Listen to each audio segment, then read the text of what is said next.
Give credit to the other actors, especially Srivalli. She pulled off the role very very well. అంటే నేను ఒక deglamorous role చేస్తాను కదా, ఆ performance is nothing but mindset. ఒక మనిషి మైండ్ సెట్ ఎలా ఉందో పర్ఫార్మెన్స్ అలా ఉంటుంది. నేను భయపడా, అమ్మాయి నేను గ్లామర్గా ఉండాలి అని అనుకుంటుందా లేదంటే ఆల్ అవుట్ వెళ్ళిపోద్దా అని.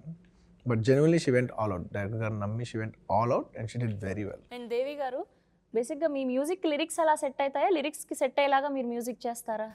ఆయన ఫస్ట్ లిరిక్స్ సెట్ చేస్తారు, ఆ తర్వాత మ్యూజిక్ సెట్ చేస్తారు. యాక్చువల్గా మంచి క్వశ్చన్ అడిగారు.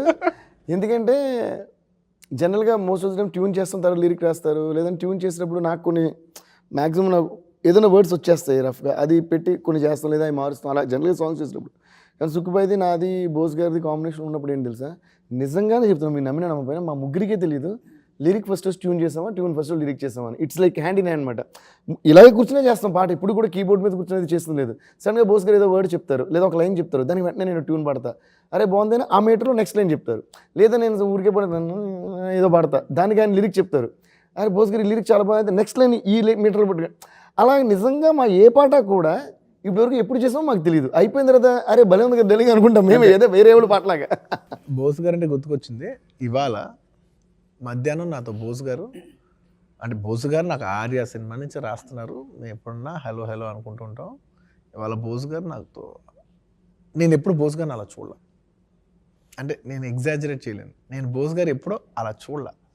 అంటే సినిమా చూసి ఆయన 25 minutes మాట్లాడారు, నేను చెప్పలేను అది ఇంక నేను ఒక్కనే జాయ్తో ఎక్స్పీరియన్స్ చేస్తున్నాను. చెప్పిన దాంట్లో మాత్రం అసలు ఆయన సార్ ఇంకా ఒక ఆర్టిస్ట్ని, ఇంకా ఆయన ఎంత బాగా చెప్పండి, ఒక ఆర్టిస్ట్ని ఇంకో ఆర్టిస్ట్ మెచ్చుకోకపోతే ఇంకా ఆర్ట్కి వాల్యూ ఏముందన్నారు. అంటే ఆయన కూడా sir you're an artist, everybody is a form of art, Devi is a form of art, Sukku is a form of art.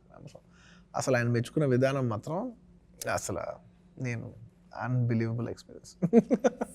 నాతో ఇంకో మంచి మాట అన్నారు, నేను పేపర్ మీద రాసే లిరిక్స్ కన్నా ఆయన ఫేస్ మీద పలికే ఎక్స్ప్రెషన్స్ చాలా బాగున్నాయండి బోస్ గారు. సో ఫస్ట్ సినిమా రిలీజ్ అయిపోయాక ఫస్ట్ ఎవరి దగ్గర నుంచి కాల్ వచ్చింది మీకు?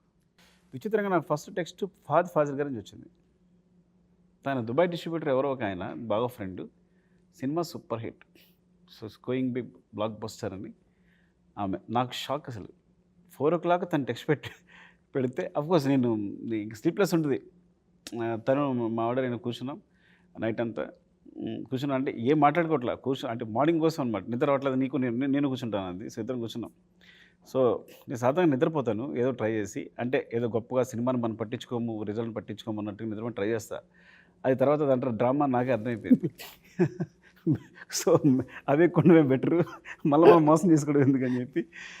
సో కూర్చుంటే 4 o'clockకి ఫాద్ I think 4 to 4:50 something like that ఆయన మెసేజ్, ఫస్ట్ ఫాద్ ఫజల్ మెసేజ్. నిజంగా ఆయన వచ్చిన దగ్గర నుంచి కూడా ఎక్స్పెక్టేషన్స్ మళ్ళీ పెరిగిపోయాయి. ఫస్ట్ ఫోన్ కాల్ కొట్టాల శివ గారి దగ్గర నుంచి 45 minutes మాట్లాడారు. తన పర్ఫార్మెన్స్ సినిమా గురించి అంత ఎమోషనల్గా ఎప్పుడు నువ్వు కొట్టాల శివ గారిని చూడలే.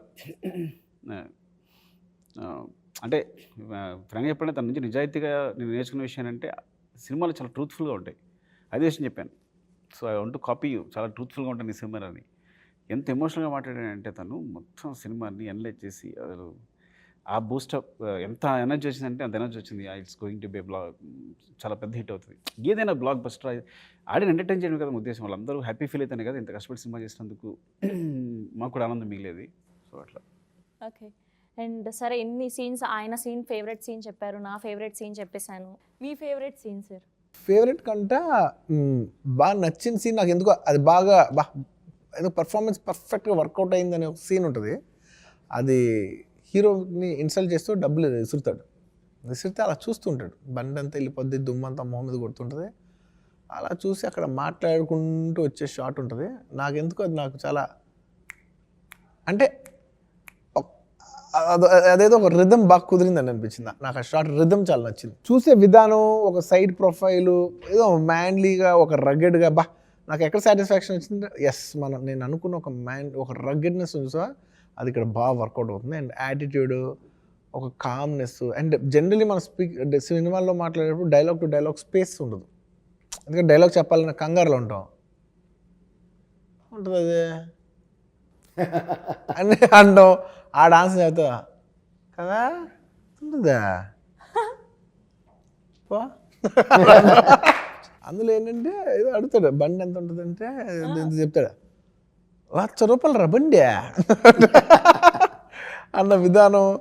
అలా క్లైమాక్స్లో వచ్చే ఆ సాంస్క్రిట్ చాంటింగ్తో చేసిన అది మాత్రం బన్నీకి కానీ సుఖబాయ్ గారు అందరికి మొన్న రష్మిక షో చూస్తూ getting goose bumps for this అంది. అలా నాకు చాలా కాల్స్ వచ్చినాయి దాని గురించి. అసలు పుష్ప తెలుగులోనే కాదు, హిందీలో, మలయాళంలో, కన్నడలో, తమిళ్లో రిలీజ్ అయిన ప్రతి చోట కూడా సూపర్ రెస్పాన్స్ సొంతం చేసుకుంటుంది. ఒక సౌత్ ఇండియన్ ఫిలిం ఇండియన్ వైడ్గా ఇంత రీసౌండ్ని చేయడం ఇదే మొదటిసారి ఆఫ్టర్ బాహుబలి అనుకుంటా. అండ్ సో ఈ రెస్పాన్స్ని ఎలా తీసుకుంటున్నారు, మీరు ఎంతలా ఎంజాయ్ చేస్తున్నారు? ఈ సినిమా ఫీడ్బ్యాక్ నేను పేర్లు ఎవరెవరు ఫోన్ చేశారని చెప్పలేరు కానీ but I can tell you the biggest directors, biggest producers from that respective industries అందరూ పర్టికులర్గా ఫోన్ చేసి నన్ను సుకుమార్ గారి గురించి, దేవి గారి గురించి, ఇంకా సినిమాలో చేసిన ఆర్టిస్టుల గురించి పర్టికులర్గా చాలా బాగా కాంప్లిమెంట్ చేశారు. నేను everybody said they love my performance. అంటే నాతో ఆల్మోస్ట్ ఆ లాంగ్వేజ్ నుంచి మలయాళం అవ్వచ్చు, లేదంటే కన్నడ అవ్వచ్చు, లేదంటే తమిళ్ అవ్వచ్చు, హిందీ అవ్వచ్చు, ఆ లాంగ్వేజ్ నుంచి చాలామంది డైరెక్టర్స్ ఫోన్ చేశారు.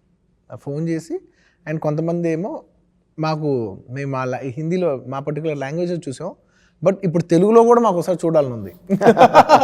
ఎందుకంటే ఎంత కాదన్నా మీ ఒరిజినల్ వాయిస్ ఉంటుంది కదా, అందులో కూడా కొంచెం చూడాలని వాళ్ళకి మాకు కొంచెం స్పెషల్ షోస్ అరేంజ్ చేయమంటే వాళ్ళందరికీ అక్కడక్కడ వాళ్ళ రెస్పెక్టివ్ ప్లేసెస్లో అరేంజ్ చేస్తాం అనమాట ఫ్రమ్ ఆల్ ఓవర్. బట్ నాకు చాలా నచ్చిన విషయం ఏంటంటే that he said you know south నుంచి ఒక ఫిలిం వచ్చి ఆల్ ఓవర్ ద కంట్రీ ఆడుతూ you know when the size of south film is being represented everywhere and Pushpa is that kind of film that is representing the whole of south. It is a very prideful moment for me personally. అంటే నేను ఎప్పుడు అనుకోలేదు ఇంత span of film అవుతుంది, ఇది multiple లాంగ్వేజెస్లో వెళ్ళి ఇంత span అవుతుందని అనుకోలేదు. It comes from all over. So దానికి అసలు నేను ఒక్కొక్క చోట ఎవ్రీ ఏరియాలో ఒక్కొక్క రెస్పాన్స్ వచ్చే విధానం చూస్తుంటే అసలు ఎస్పెషలీ తమిళ్ పీపుల్ అయితే ఎంతమంది ఫోన్ చేసి చెప్పారంటే lot of actors, lot of directors have called me. అసలు I liked it. I really like the way they compliment. I really like it. Thank you అండి, once again congratulations. Thank you.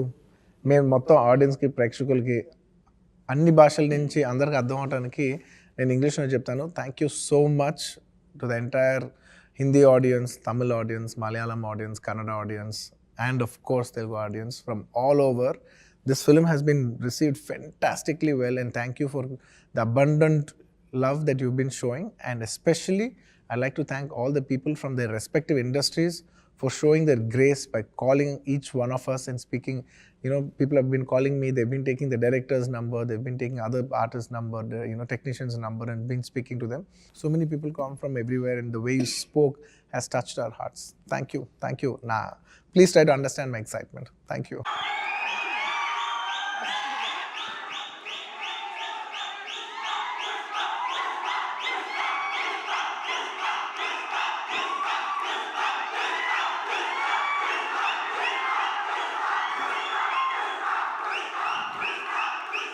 నేను generally ఏదైనా cinema గురించి చెప్పాలంటే ఓపెన్గా చెప్తాను, నేను భయపడతా.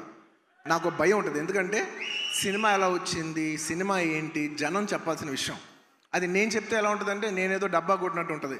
సో నేను జనరల్గా సినిమా గురించి చెప్పాలంటే భయపడతాను. కానీ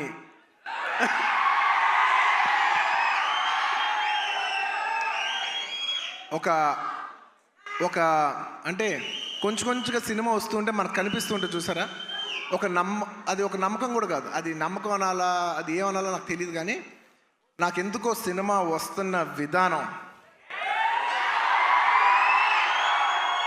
మీ అందరికీ చాలా నచ్చి, నేను ఎక్కువ చెప్పను, తగ్గేదేలే అది ఇది కాదు. డిసెంబర్ 6న అస్సలు తగ్గేదేలే,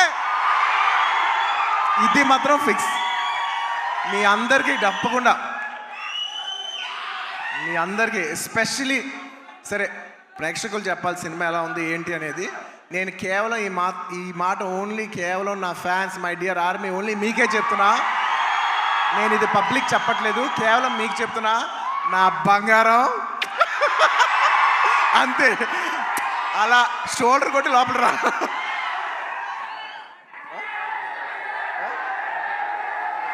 అంట మా డైరెక్టర్ గారు చూడు, అస్సలు తగ్గేదేలే అని సరిగ్గా చూపాను అంటున్నారు. ఒక్క నిమిషం.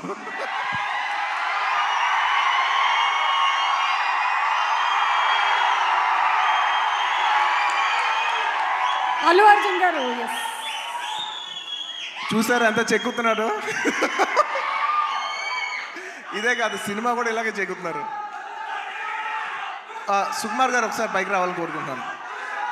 ఇందాక నేను ఎక్కువ చెప్పను సినిమా గురించి, ఏది ఏంటని మీరు చూడాలి. బట్ ఎలా ఉన్నా మీకు నచ్చుద్ది కాబట్టి, నా ఫ్యాన్స్ మరొకటి చెప్తున్నా, ఎలా ఉన్నా మీకు నచ్చుద్ది కాబట్టి నా బంగారం, ఈ సినిమా మాత్రం మీకు అంకితం. బంగారం, ఈ సినిమా మాత్రం మీకు అంకితం. ఇందాక నుంచి డైరెక్టర్ గారు మాట్లాడినప్పుడు పుష్ప అన్నప్పుడు ఆయన ఏం మాట్లాడకుండా వెళ్ళిపోయారు. అన్నాం మేమందరం వెయిట్ చేస్తున్నాం, మీరేమంటారో చెప్తారు.